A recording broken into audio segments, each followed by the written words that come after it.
नैषधचरित प्रथम सर्ग के सभी श्लोकों का अनुवाद यहाँ पर बताया गया है। राजकुमार नल का वर्णन। राजा नल बहुत तेज था, उत्सवों से देदीप्यमान था। उसकी प्रसिद्धि का घेरा उसके लिए एक सफेद छतरी के रूप में काम कर रहा था। उनकी कथा में कहा गया है कि वे पृथ्वी के रक्षक थे, इसलिए देवता अमृत का भी आदर नहीं करते। नल, जिसकी कहानी अपनी मिठास की विविधता के कारण अमृत से भी बढ़कर है, पृथ्वी का स्वामी था, अपने गुणों में अद्भुत था। उनकी शक्ति का ज्वलंत निशान और उनकी प्रसिद्धि का चक्र सोने के राजदंड और एक अद्वितीय सफेद छतरी के रूप में कार्य करता था। उनकी कहानी ध्यान में रखते हुए इस युग में दुनिया को शुद्ध करती है, जैसे कि पानी से धोकर यह मेरी वाणी को शुद्ध क्यों नहीं करेगा, जो कच्ची होते हुए भी पूरी तरह से उन्हीं को समर्पित है। जैसे उन्होंने अध्ययन, समझ, अभ्यास और शिक्षण के गुणों के साथ 4 चरणों, ज्ञान की 14 शाखाओं में से प्रत्येक में का निर्माण किया, मुझे नहीं पता कि उन्होंने स्वयं 14 विज्ञानों में 14 होने का चरित्र क्यों बनाया। सीखना, अपनी जीभ की नोक पर एक नर्तक 18 गुना हो गया, जैसे 3 वेदों को 6 वेदांगों से गुना किया गया, जैसे कि 18 द्वीपों में से प्रत्येक की संप्रभुता को जीतने की इच्छा से क्षेत्रों का स्वामी होने के नाते उसकी शक्ति क्षेत्रों के दिव्य राजाओं के अंशों से बनी थी। कानून की किताबों में उनके पास एक तीसरी आंख थी, जो इच्छा के प्रवाह को रोकती थी और 3 आंखों वाले शिव से उनके वंश का संकेत देती थी। सतयुग में नल ने अपने चारों पैरों पर सदाचार स्थापित करके कौन धार्मिक तपस्या नहीं करता था। यहाँ तक कि वाइस भी दुबला पतला एक तपस्वी बन गया और केवल एक पैर की छोटी उंगली से पृथ्वी को छू रहा था। उसकी सेना ने अपने अभियानों में जो धूल उठाए, वह धूल जो उसके पराक्रम की धधकती आग के धुएं के समान सुंदर थी, जाकर चंद्रमा अर्थात अमृत के समुद्र में गिर पड़ी और वहां मिट्टी में बदल गया, ये चंद्र स्थान बनाता है। उसके बहुत से शत्रुओं ने अपना अपमान इस प्रकार फैलाया, मानो वह उनकी वीरता की आग से बचा हुआ कोयला हो, जो युद्ध में उसके छोड़े गए बाणों की प्रचुर वर्षा से बुझ गया हो, जो उसके शब्द के समान एक बादल था। चमकता हुआ धनुष, वह राजाओं का हत्यारा, अपनी शक्ति से दीप्तिमान पृथ्वी के चक्र को जीतने की दृष्टि से चक्कर लगाने के बाद अपने सम्मान में आयोजित रोशनी के गोलाकार लहराने के समारोह से चमक उठा। वह आग के समान तेजस्वी था, जिसने उसके शत्रुओं के नगरों को पूरी तरह जला दिया। संपूर्ण पृथ्वी पर नल द्वारा रोकी गई अत्यधिक वर्षा, जिसे इतिस नामक बुराइयों से उसके द्वारा मुक्त किया गया था, ने शत्रु राजाओं की चिकारे आंखों वाली मालकिनों की आंखों को कभी नहीं छोड़ा, आश्रय के किसी अन्य स्थान के बिना। शटल, जो उसके सैनिकों का कौशल था, करघे के सहयोग से काम करना, जो उसकी शक्तिशाली तलवार थी, युद्ध के मैदान में घूमती थी, उसके चंद्रमा के रंग के गुण सूत के रूप में काम करते थे, उसकी प्रसिद्धि का चौड़ा कपड़ा अंगों को ढकता था। उन कुमारियों के आकाश के क्षेत्र, जिस प्रकार शत्रु राजाओं ने उसके भय से अपनी प्रजा में वैमनस्य उत्पन्न करना छोड़ दिया, उसी प्रकार क्या परस्पर विरोधी गुणों ने भी उसके भय से अपनी विषमता छोड़ दी।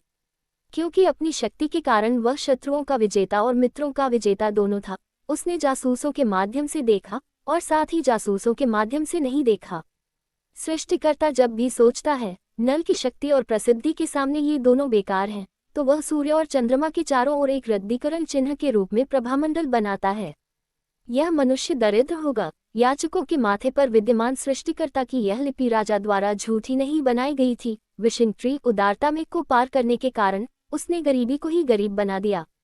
2 वस्तुओं को वह अपने 2 दोष समझता था, जो उसके सिर पर उसके बटे हुए बालों के आकार में टिकी हुई थी, अर्थात उसने मेरु के स्वर्ण पर्वत को विभाजित करके इसे याचकों के अधिकार में नहीं दिया, और उसने उपहार का जल देकर समुद्र को रेगिस्तान में नहीं बदला। वह योग्य राजा, सूर्य के समान तेज वाला, दिन ब दिन समृद्धि में बढ़ता गया और कवियों और विद्वानों के साथ आनंद पूर्वक अपना समय बिताता था, जो लगातार अपनी कला का अभ्यास करते थे, जैसे शक्तिशाली सूर्य हर दिन खुशी से उगता है, शुक्र और बुध ग्रहों के साथ लगातार घंटों का निर्माण करता है। क्या सृष्टिकर्ता ने ये संकेत देने के लिए उसके पैर पर ऊपर की ओर रेखांकित की थी कि भविष्य में यह सुंदरता और स्थिति में सबसे ऊपर होगा। इसके लिए अब कमल और उसके नीचे के नए पत्ते को रैंक में रखा गया है और पृथ्वी के सभी राजाओं के सिर पर खुद को लगाया गया है। अपने लड़कपन के अंत तक उसने जगत पर विजय प्राप्त की और उसके द्वारा अक्षय खजाना भी प्राप्त किया। तब यौवन ने उसके शरीर को वैसे ही गले लगा लिया, जैसे कामदेव की सखी ऋतु जंगल को गले लगा लेती है। उसके पाँव ने कमल का अपमान करके उसे पकड़ लिया। क्या वृक्षों की पत्तियों में उसके हाथ की सुंदरता का रत्ती भर भी अंश था? शरद पूर्णिमा का चांद उसके चेहरे का गुलाम बनने के लायक भी नहीं था। क्या विधाता ने उसके गुणों को करोड़ों रेखाओं और उसके शरीर के बालों से नहीं गिना?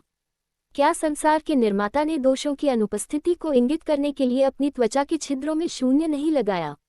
और जब वह आपके शत्रुओं के गुणों पर धावा करता या तब उसकी भुजाएं बैन के समान लंबी और मजबूत हो गईं, और उसी गतिविधि में उसके सीने की भव्यता ने एक किएदार दरवाजे के चमकदार पैनल की चौड़ाई और अभेद्य ताकत ग्रहण कर ली।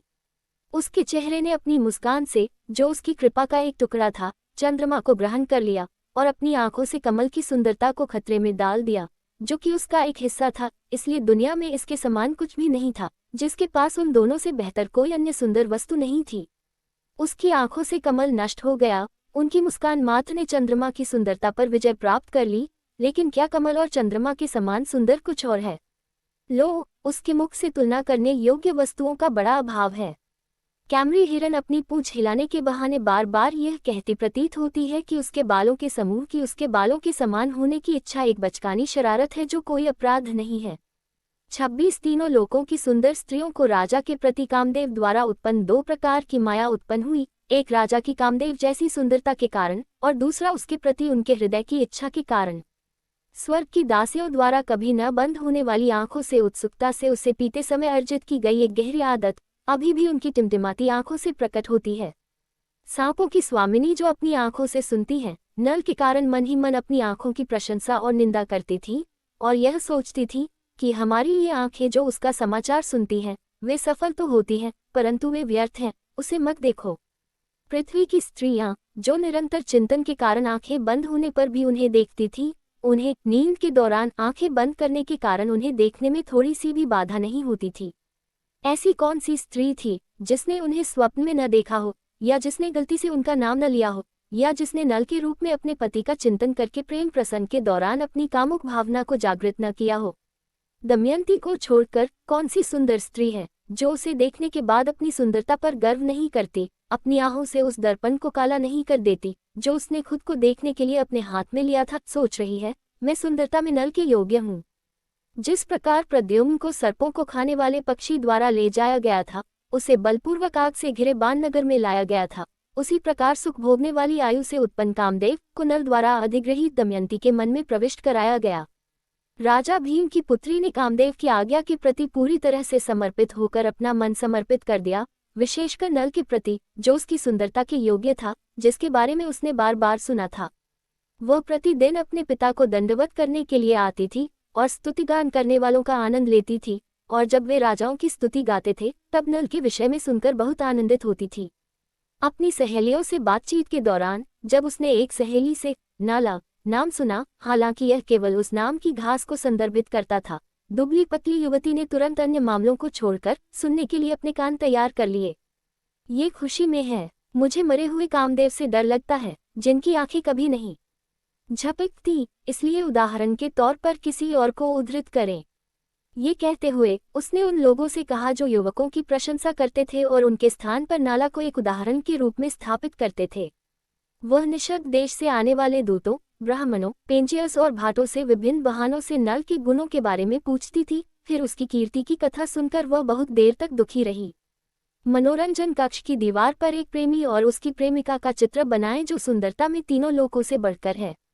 इस प्रकार कहकर वह नल और अपने में प्रेम देखती थी, जिसका चित्रण उसने किसी चतुर कलाकार से करवाया था। क्या कोई ऐसी रात थी जब उसने सोते हुए नल को नहीं देखा था, जिसे उसने मन में अपना पति बना लिया था? नियति की शक्ति के कारण नींद किसी अदृश्य वस्तु को भी मनुष्य की आंखों का मेहमान बना देती है। यद्यपि उसने राजा को पहले कभी न देखा, परंतु नींद के द्वारा उस पर एक बड़ा भेद प्रकट हुआ जो उसकी बंद आंखों से छिपा हुआ था, और यहाँ तक कि उसके मन से भी, इंद्रियों की बाहरी इंद्रियों की निष्क्रियता के कारण निष्क्रिय। देखो, कामदेव द्वारा सताए जाने पर शीतकाल में भी दिन बड़े हो जाते थे और गर्मी के चरम पर भी रातें चर्बी से भरी हो जाती थी। एक समय ऐसा आया जब नल ने भी लोगों से उसके गुणों के बारे में सुना, जो एक युवा को अपना धैर्य खो देने के लिए पर्याप्त था, वे खूबियां जिन्होंने उसकी सुंदरता की प्रसिद्धि के मोतियों को एक साथ जोड़ने के लिए एक डोरी की भूमिका निभाई। इसलिए मौका पाकर कामदेव, जो सुंदरता में नल से आगे निकलने के कारण ईर्ष्यालु थे, ने कामदेव की अपनी अमोघ शक्ति की अवतार दमयंती के माध्यम से उन्हें जीतना चाहा। दमयंती की श्रेष्ठता को राजा ने अपने कानों का अतिथि बना लिया, और कामदेव ने भी नल की प्रबल मन की शक्ति को नष्ट करने के लिए अपने धनुष पर बाण जोड़कर अपने धनुष की प्रत्यंचा को अपने कानों का अतिथि बना लिया। तब कामदेव ने अपने धनुष की प्रत्यंचा बाणों से जोड़कर उस दृढ़ निश्चयी व्यक्ति को जीतने के प्रयास में साहस करके वास्तव में उस प्रसिद्धि को दांव पर लगा दिया जो उसने संसारों पर विजय प्राप्त करके अर्जित की थी। तो यह विधाता की कभी असफल न होने वाली इच्छा थी। इस प्रकार दमयंती को नल के साथ मिलाने की इच्छा, जो तब प्रदर्शित हुई जब कामदेव जैसे फूलदार बाणों ने भी उसके दृढ़ चरित्र के कवच को छेद दिया। देखो, स्वयं ब्रह्मा कामदेव के अस्त्र से भस्म होकर भी जल में उगने वाले कमल पर आश्रय लेते हैं, तथापि ऐसा प्रतीत होता है मानो नल अपने शरीर की छाया होने के कारण कामदेव के प्रभाव से पार नहीं पा सके। क्या उसके वक्षस्थल के दोनों घड़े उसके लिए यौवन की नई भेंट के रूप में चमकते थे। उनकी सहायता से लज्जा की अगम्य नदी को पार करते हुए दुबली पतली युवती नल के हृदय में प्रवेश कर गई। दूसरों से अपनी बेचैनी छुपाने वाले नल के साथ कामदेव ने क्या किया, ये रात के साथ साथ उसके बिस्तर को भी पता था, जो चांदनी से कोमल होकर उसकी नींद हराम पीड़ा के गवाह थे। शक्तिशाली नाला हालांकि कामदेव द्वारा भस्म हो गए थे, उन्होंने विदर्भ के राजा से उनकी बेटी का हाथ नहीं मांगा। अभिमानी कभी भी भीख न मांगने की प्रतिज्ञा को छोड़ने के बजाय जीवन और खुशी दोनों को त्याग देगा। किसी बात पर दुखी होने का नाटक करते हुए उसने उसकी अनुपस्थिति के कारण होने वाली अपनी आहों को छुपाया और अपने शरीर पर लगाए गए चंदन के लेप में कपूर की अधिकता को जिम्मेदार ठहराते हुए अपने पीलेपन को नकार दिया। सौभाग्य से कंपनी में रहते हुए भी वह एक भ्रम के तहत देखे गए अपने प्रिय को संबोधित करने में सक्षम था, साथ ही इस तथ्य को भी छुपाने में सक्षम था कि वह बेहोश हो गया था जबकि लुटानिस्टों ने सरगम के 5वें स्वर की ताल बजाई थी। वह राजा जिसकी वासनाओं को वश में करने वालों में अग्रणी होने की प्रतिष्ठा थी, तब लज्जित हुआ जब कामदेव की अप्रतिरोध्य शक्ति उसमें प्रकट हो गई। न तो विवेक की शक्ति न ही अन्य गुण नल की बेचैनी को रोक सके, क्योंकि जहाँ प्रेम है वहाँ कामदेव ऐसी बेचैनी पैदा करते हैं जो कभी नियंत्रित नहीं होती। ऐसा ब्रह्मांड का प्राकृतिक नियम है। जब अपने प्रयत्नों के बावजूद भी वह राजसभा में एक क्षण के लिए भी प्रेम में होने के चिन्हों के बिना बैठने में असमर्थ हो गया, तो उसने अपनी मौज मस्ती के लिए मनोरंजन के बहाने एकांत स्थान पर जाने की इच्छा की। बगीचा। तब उसने जो सुंदरता में कामदेव से भी आगे था, अपने सेवकों को एक रथ तैयार करने का आदेश दिया। जाहिर तौर पर वह अपने कुछ दोस्तों के साथ, जो उसका रहस्य जानते थे, शहर के बाहरी इलाके में एक बगीचे में जाने के लिए तैयार थे। तब सेवक उसके सफेद सजे हुए घोड़े को ले आए, जो गति में शक्तिशाली और आकार में मनुष्य की ऊंचाई से अधिक था, जो अपने लगातार हिलते खुरों से अस्तबल के फर्श को तोड़ देता था। घोड़ा अपनी जटाओं की चमक से बहुत चमकीला था। उसकी चमक चांदनी जैसी थी और सिर के पिछले भाग के भीतरी मार्ग से, बालों के घुंघराले बालों से, जिसे दिव्य रत्न के रूप में जाना जाता है, उत्पन्न होता हुआ प्रतीत होता था, जो सतह पर स्थित था। गर्दन। उसके पैरों में पृथ्वी की सतह को लगातार काटने से उठे धूल के कण थे, मानो वे उसकी गति की श्रेष्ठता का अध्ययन करने आ रहे लोगों के परमाणु आकार के दिमाग हों। ऐसा प्रतीत हुआ मानो घोड़ा बार बार अपनी थूथन हिलाकर राजा को अपनी गति की महिमा बताने के लिए उत्सुक हो, लेकिन ये सोचकर चुप रह गया कि बताने की क्या जरूरत है। वह स्वयं घोड़ों का मन जानता है। किसी अन्य घोड़े की सहायता के बिना महान योद्धा सम्राट को राजमार्ग पर ले जाने के कारण घोड़ा प्रसिद्धि से सफेद हो गया था और अपने दांतों की चमकीली चमक से वह सूर्य के घोड़ों की क्षमता पर हंस रहा था, जो उसके जैसे नहीं थे। वह अपने घोड़ों के राजा होने के तथ्य को स्पष्ट रूप से 2 लहराते कैमरा विस्क के प्रतीक के माध्यम से प्रदर्शित कर रहा था, अर्थात उसकी पूंछ और अयाल हिलते हुए और सफेद चमकते हुए। घोड़े ने गरुड़ के साथ प्रतिस्पर्धा की, जो पहले से ही अपनी गति के गर्व से, साथ ही अपने मुंह से जुड़ी लंबी और सुंदर लगाम के कारण सांपों को निगलने की अपनी शक्ति से भी मजबूर था। तब बड़ी आंखों वाले नल, पृथ्वी के इंद्र, जिन्होंने सभी राजाओं को जीत लिया था, सिंधु देश में जन्मे उस घोड़े पर सवार हुए, जो चंद्रमा के समान सफेद और इंद्र के घोड़े से भी अधिक सुंदर था। जिस प्रकार सूर्य की किरणें सूर्य का अनुसरण करती हैं, उसी प्रकार उज्ज्वल दिखने वाले घुड़सवार राजा का अनुसरण करते थे, जो उस तेज घोड़े पर सवार थे और जिनके कमल के हाथ पर कमल के फूल की आकृतियां स्पष्ट रूप से अंकित थीं। जब नल उस तीव्र वेगशाली और सवार के समान सुंदर पोशाक पहने उस घोड़े को सजाकर चल रहा था, तो नगर के निवासियों ने उसकी ओर देखा, जिनकी पलकें खुशी से पूरी तरह से स्थिर थीं। एक ही क्षण में लोगों के रूप की वर्षा के साथ, चंद्रमा की चमक और इंद्र की शक्ति के साथ नल उस घोड़े पर सवार होकर, जिसकी गति हवा का अनुकरण कर सकती थी, शहर से बाहर निकले। नाला की सेना के अग्रिम मोर्चे में 2 घुड़सवार बटालियनें एक दूसरे पर अपने भालों की नोकें लहराते हुए, टेक स्ट्राइक चिल्लाते हुए मजे से एक नकली लड़ाई लड़ी। घोड़ों ने अपनी गति पर गर्व करते हुए समुद्र को बांधने के लिए पर्याप्त मात्रा में धूल उठाई, जैसे कि उन्होंने सोचा हो ये पृथ्वी हमें पार करने के लिए कितने कदम चलाएगी। तो समुद्र को भी धरती में बदल दिया जाए। हवा में आधे कदम चलते हुए उनके मुंह नीचे की ओर झुके हुए थे। घोड़ों ने आकाश में जाने से परहेज किया, मानो सोच रहे हों जैसे विष्णु ने एक पैर से भी आकाश को पार कर लिया, ये हमारे लिए शर्म की बात होगी। चार के साथ इसे पार करने के लिए घोड़े। जैसे सिंधु भूमि के बौद्ध जब वे अपने मठ में पहुंचते हैं तो बुद्ध की बातों पर विश्वास करते हुए ऐसा करते हैं, इसी प्रकार राजा के घुड़सवार सैनिकों ने आनंद के बगीचे में पहुंचकर अपने घोड़ों की बड़ी संख्या के साथ एक गोलाकार संरचना बनाई। घोड़ों ने अपनी गोलाकार रचना की सुंदरता से उस स्थान को सुशोभित किया, चलना बंद कर दिया, मानो सोच रहे हों क्षेत्रों को उसके दुश्मनों ने पहले ही पार कर लिया है और उसकी प्रसिद्धि ने पहले ही समुद्र को गाय के पदचिह्न में बदल दिया है। क्या आज भी हवा बवंडर के आकार में वृत्ताकार गति करते हुए उन वृत्ताकार चालों से नहीं सीखती है जो नल ने अपने घोड़ों को अपनी छतरी के नीचे जमीन पर चलने के लिए मजबूर किया था। जिस प्रकार विष्णु सोने के लिए बादलों के समान चमक वाले और मूंगे के रंग वाले समुद्र में प्रवेश करते हैं, उसी प्रकार राजा भी तुरंत चला गया और अपना ध्यान भटकाने के लिए घनी छाया वाले नए पत्तों के रंग से रंगे बगीचे में प्रवेश कर गया। नागरिकों की शक्ति मित्रों की एक टोली के समान थी जो एक प्रस्थान करने वाले मित्र का पीछा कर रहे थे, उत्सुकता के साथ जंगल की सीमा तक जा रहे थे। जैसे ही वह धीरे धीरे दृष्टि से ओझल हो गया, वह वापस लौट आया। तब राजा ने मनमोहक फूलों और फलों में बगीचे की सुंदरता देखी। माली ने उसे अपने हाथ से अपनी उंगलियों को आगे की ओर इशारा करते हुए बताया। पेड़ों ने अपने पत्तेदार हाथों में फूल और फल लेकर अपने ऊपर उड़ रहे पक्षियों के कारण हवा के झोंकों से हिलते हुए बगीचे में रहने वाले बूढ़े ऋषियों की भीड़ से उनके आतिथ्य के अनुसार व्यवहार करना सीखा। कौतूहल से इधर उधर देखने पर उसने केतका के एक फूल को देखा जो अपने पूर्ण विकसित पत्तों पर मधुमक्खियों के झुंड की आड़ में चारों ओर फैल रहा था। शिव द्वारा अस्वीकार किए जाने के कारण इसने जो अपमान अर्जित किया था। गुस्से में उन्होंने केतका फूल को इस प्रकार डांटा, शिव तुमसे घृणा करते हैं क्योंकि तू कामदेव द्वारा कांटेदार बाण की भांति कांटों से छेद कर वियोग में प्रेमियों के हृदय में डाला जाता है। वहां से अप्रभेद्य होकर तू उनके प्राणों का अंत कर। तेरी बात की सुई से कामदेव एक प्रेमी जोड़े के अपमान की दो चादरें बुनता है। सचमुच वह तेरे दांतेदार पत्तों के द्वारा उस लकड़ी पर कहर ढाटा है जो निराश प्रेमियों का हृदय है। यद्यपि कामदेव का हाथ उसके फूलों वाले धनुष से बहते शहद से गीला है, वह मुझ पर अपने बाण छोड़ता है जैसे मैं दमयंती के प्रति समर्पित हूँ। अपने हाथों को तेरे पराग से इस तरह से सना हुआ है जैसे कि धूल से। उसने एक अनार के पेड़ पर फल देखे जो धुएं से उर्वर हो रहे थे, मानो वे कठोर तपस्या में लगे हुए बर्तन हों जो दमयंती के स्तनों की ऊंचाई प्राप्त करने के लिए नीचे की ओर मुंह करके धुआं पी रहे हों।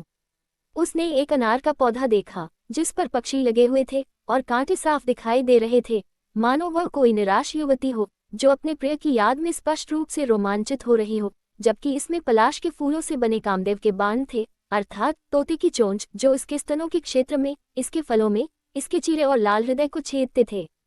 पलाश के फूल पर जो कामदेव के अर्धचंद्राकार बाण के समान था और विरह में प्रेमियों के दिलों को चीरता हुआ, उसने डंठल को देखा जैसे कि यह जिगर का एक हिस्सा उससे जुड़ा हुआ था, जाहिरा तौर पर खाने की आदत के कारण। प्रेमियों को उनके घरों से दूर भगाना। भय और उत्साह दोनों के साथ नाला ने हवा से चूमते हुए एक युवा धीरे धीरे कांपती हुई लता को देखा। वह फूलों के शहद की फुहारों से ढका हुआ था और कलियां मुस्कुराहट से चमक रही थीं। उसने कैंपका कलियों की पंक्तियों को देखा जैसे कि वे कामदेव के सम्मान में औपचारिक रोशनी थी जो अपनी कालिक के आकार में पाप जमा कर रही थी, अर्थात मधुमक्खियां उन पर बस रही थी क्योंकि उन्होंने पतंगों की तरह निराश प्रेमियों को मार डाला था। उनका मानना था कि फूलों के अंदर का पराग वियोग में प्रेमियों को अंधा कर रहा है, मानो ये शिव के शरीर की राख हो जो पुराने समय में कामदेव द्वारा उन पर छोड़े गए बाणों से चिपकी हुई थी। पीड़ित नर ने एक कुमुदिनी को उदासीनता से अपने फूलदार हाथ फैलाते हुए देखा, जबकि जंगल में फूलों वाले करुणा के पेड़ों के साथ ने कोयल से उदास प्रेमियों की दुर्दशा की कहानी सुनी, साथ ही गुनगुनाहट भी। मधुमक्खियां उसने एक आम के पेड़ को फुर्तीले मधुमक्खियों की भिनभिनाहट से गुंजन करते हुए देखा, मानो वह बिछड़े हुए प्रेमियों को खतरे का डर देना चाहता हो, उसके फूलों की कलियां हवा में खेल रही हों। उसने शोकपूर्वक लाल आंखों वाले कोयल पक्षियों को देखा जो यात्रियों को इस प्रकार शाप दे रहे थे, हर दिन अधिकाधिक दूर हो जाओ, बार बार बेहोश हो जाना, गर्मी से कष्ट हो रहा है। बेचैन मन से मधुमक्खियों की माला से सजी कैंपका कली को देखते हुए उसने भय से अनुमान लगाया कि यह एक धूमकेतु है जो निराश प्रेमियों को संकट में डालने के लिए बढ़ रहा है। उसने एक नागकेसर फूल देखा जिसमें से पराग बह रहा था और मधुमक्खियों की एक पंक्ति थी जो उस पर बैठ गई थी, जो गोलाकार गति से नीचे फिसल रही थी, मानो वह कोई चक्की हो जिस पर कामदेव के बाणों के प्रभाव से चमकती चिंगारियां निकल रही हों। जब कामदेव ने फूलों से नल के सुगंधित अंगों की ओर उड़ती हुई गुंजन करने वाली मधुमक्खियों की पंक्तियों को देखा, तो वे उनकी उत्कृष्टता से आकर्षित होकर लज्जित हुए, क्योंकि उसने उन्हें अपने ही तीर समझ लिया था जो उसके धनुष से नहीं छूटे थे। उसने एक पका हुआ बिल फल देखा, जो हवा में खेल रहे पत्तों की नोकों से आहत था। उसमें से चंदन की सुगंध जैसी मनमोहक सुगंध निकल रही थी और वेश्याओं के स्तनों के समान थी। ये सोचकर कि फूलों से सजे पातला फूलों का एक समूह, जिसमें युवा जोड़ों के दिल डूब जाते थे, कामदेव के बाणों का एक तरकश था, वह भय से स्तब्ध मन से कांपने लगा। उसने सोचा कि जंगल में काले रंग का अगस्त्य वृक्ष, जो कलियां निकाल रहा था, राहु चंद्रमा के अंक दे रहा था, जिसे उसने महीने के अंधेरे पक्ष में चंद्रमा के अस्त होने पर निगल लिया था। हवा की कामुक क्रियाएं, जिसमें पहले पाले से सफेद पत्तियां बलपूर्वक पकड़ी गईं और जिसने बाढ़ की लताओं में मनभावन भावों को जन्म दिया, उन्हें देखते ही उसने अपनी आंखें बंद कर लीं। वह उन वृक्षों का स्वागत करने से कैसे बच सकता था, जो फलों के भार से अत्यंत नीचे झुके हुए सिरों को, अपनी पालक माँ को, जिनकी गोद में वे बड़े हुए थे, धरती पर झुका रहे थे। दिन की चमक सिल्वन हवाओं से ठंडी, फूलों के शहद से अमृत बन गया और केतका के फूलों के पराग से सफेद होकर राजा को अपनी प्रेमिका से दूर रहकर चांदनी का कोई आनंद नहीं दिया। कोयल ने क्रोध से लाल आंखें करके राजा का मुख देखा। स्वयं चंद्रमा, जो पहले जैसा ही था, वियोग में प्रेमी होते हुए भी अपनी ध्वनि से बार बार चंद्रमा की शत्रु रात्रि कुहू को पुकारती थी। उसे ऐसा लग रहा था मानो आश्रय देने वाला अशोक वृक्ष, जो अपनी पत्तियों से कामदेव के जलते हुए हथियार लेता था, अपने घरों की ओर जाने वाले उन यात्रियों को मार रहा था, जो व्युत्पन्न अर्थ के साथ उसके पास आए थे। उनके मन में इसका नाम है संगीत। गीत और नृत्य की तिकड़ी जंगल में भी आनंद। टैंक के किनारे लहरों की आवाज, कोयल के गीत और मोर के नृत्य की चपलता में उसका इंतजार कर रही थी। क्या ऐसा कोई स्थान है जहां भाग्यशाली व्यक्ति को कोई सुख नहीं मिलता? लोगों द्वारा बगीचे में छोड़े गए चतुर तोतों को इस उद्देश्य के लिए प्रशिक्षित करने के बाद उनकी प्रशंसा की गई। गौरैया भी उसी प्रकार उसकी शक्ति की गायिका बन गई और अपने मधुर स्वर में उसके लिए गाने लगी। इस प्रकार बगीचे में घूमते हुए, सुगंधित सुगंध से भरपूर, कोयल के गीत गाते हुए और तोते उसकी स्तुति करते हुए, दमयंती की अनुपस्थिति के कारण उसे सुगंध की बाहरी प्रसन्नता का अनुभव हुआ, लेकिन कोई बड़ा आंतरिक आनंद नहीं हुआ। मछली की आकृति, उसका प्रतीक, अपने हाथ में पकड़े हुए, जैसे कि डर से वह पेड़ों के आसपास के बेसिनों के पानी में प्रवेश कर जाएगी, उसे यहाँ अपने दोस्त झरने के पीछे कामदेव के रूप में लिया गया था। उद्यान जिसमें सभी ऋतुएं मौजूद हैं, जंगल की हवा, युवतियों को नृत्य की कला सिखाने वाली, और पेड़ों के फूलों में सुगंध के भंडार का खुला चोर, सुगंधित पानी में तैरने का आनंद लेने के बाद उसके शहद की ओर भागती थी। पुष्प। तब राजा ने पानी का एक तालाब देखा, मानो वह बगीचे में छिपा हुआ समुद्र हो, जो मंथन से डरता हो, अपने लंबे समय से संचित धन को अपने साथ ले जा रहा हो, जो शाश्वत रत्नों में उत्कृष्ट था। तालाब कमल के डंठलों की भीड़ की आड़ में, पानी में आधा छिपा हुआ और किनारे की जमीन को भेदता हुआ, पानी में डूबे हुए ऐरावतों की भीड़ के दांतों को धारण कर रहा था, जो कमल की पूंछ की तरह सुंदर थे। अनंतनाग तालाब अपने किनारे की सीमा पर आराम कर रहे घोड़ों की भीड़ के स्पष्ट प्रतिबिंबों के संपर्क में चमक रहा था, जैसे कि इसमें 1000 उच्च अश्रव घोड़े हों, जो उन चाबुकों के प्रहार के कारण आगे बढ़ रहे हों। इसकी लहरें। तालाब उज्ज्वल दिख रहा था, सघन रूप से उदास धब्बों से बिखरे हुए चंद्रमाओं के एक विस्तृत संचय को धारण कर रहा था, अर्थात मधुमक्खियों द्वारा बीच में सफेद कमल के फूलों का समूह काला कर दिया गया था। कमल की झाड़ियों के समूह के भेष में ऐसा प्रतीत होता है कि तालाब के साथ साथ श्री कृष्ण भी अपना पहिया थामे हुए हैं और चक्रवाक पक्षी भी इसमें भाग लेते हैं। लक्ष्मी और कमल के फूल से जुड़े हुए हैं, जो मधुमक्खियों के झुंड जैसा दिखता है और उनके साथ मैत्रीपूर्ण है, और कमल के डंठल के समूह के आकार में दिखाई देने वाले अनंतनाग पर आराम कर रहा है। तालाब में लहरों की रेखाएं थीं, जो नदियों की तरह लग रही थीं। उसकी अपनी मालकिनें उसकी गोद में थीं। यह मूंगे के अंकुरों का एक समूह, अर्थात अपने लाल कमल के बिस्तरों की थोड़ी उभरती हुई कलियों को ले गया।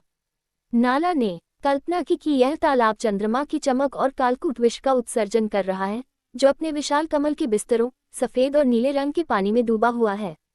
उस पर पूर्ण विकसित कायदार लताओं की कतारें लहरों की गतिविधियों से उत्तेजित होकर वास्तव में धुएं की तरह दिखती थीं, जो पनडुब्बी की आग की उपस्थिति के कारण लगातार बढ़ती रहती थी। तालाब पर उगने वाला एक लिली सूर्य के संपर्क में आने पर अत्यधिक रोमांचित हो गया और अत्यधिक सुगंध बिखेरने लगा।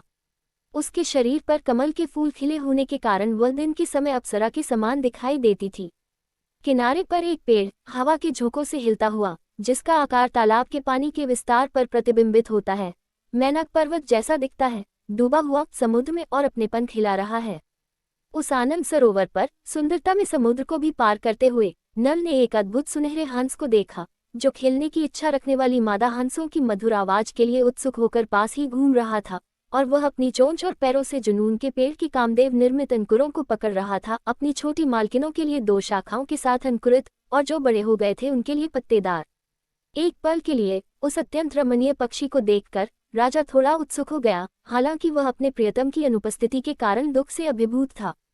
जिस प्रकार एक तिनका बवंडर का अनुसरण करता है, उसी प्रकार मनुष्य का पूरी तरह से अनियंत्रित हृदय जिस दिशा में चलता है, वह सृष्टिकर्ता की इच्छा का अनुसरण करता है, उन मामलों में अपने पाठ्यक्रम में अप्रतिरोध्य रहता है जो बाध्य हैं।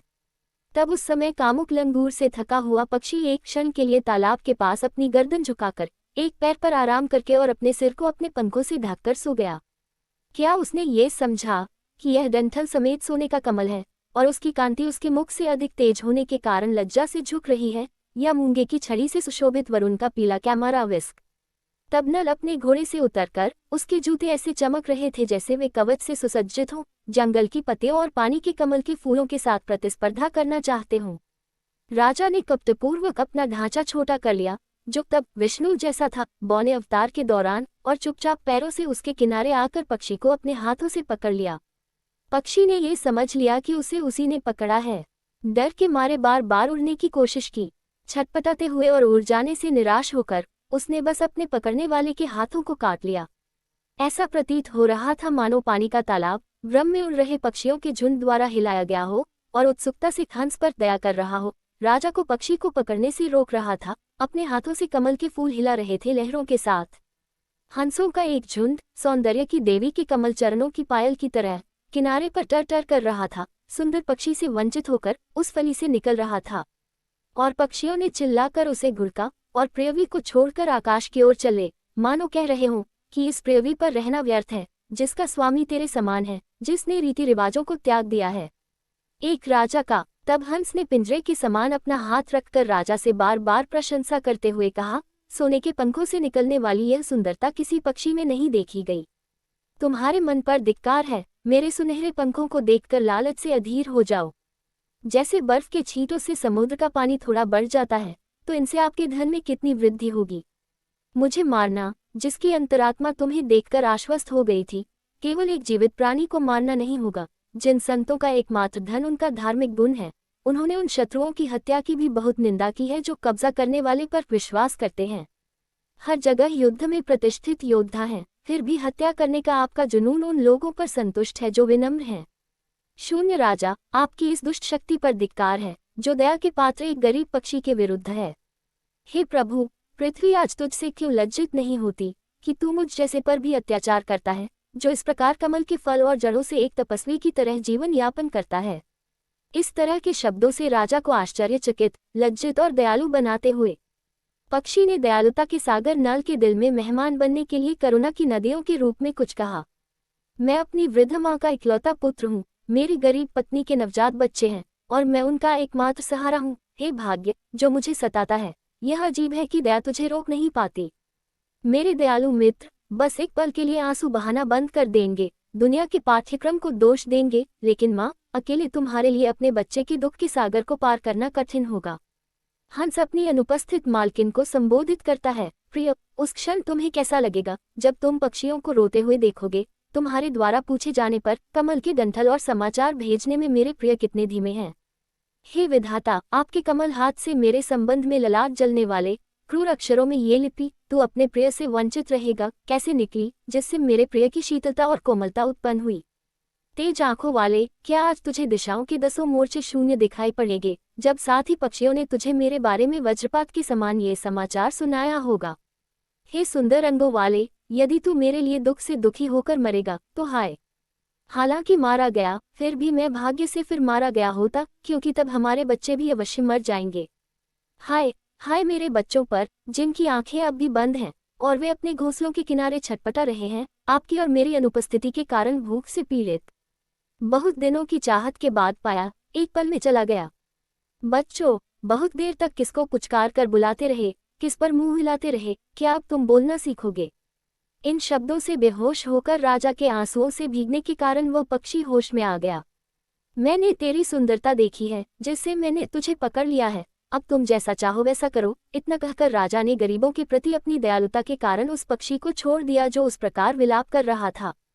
जब उसके दोस्त उसका सम्मान कर रहे थे, मानो उसके चारों ओर रोशनी की एक गोलाकार लहर के साथ, पक्षी ने पहले दुख में बहाए गए आंसुओं की धाराओं के बाद खुशी के आंसू बहाए।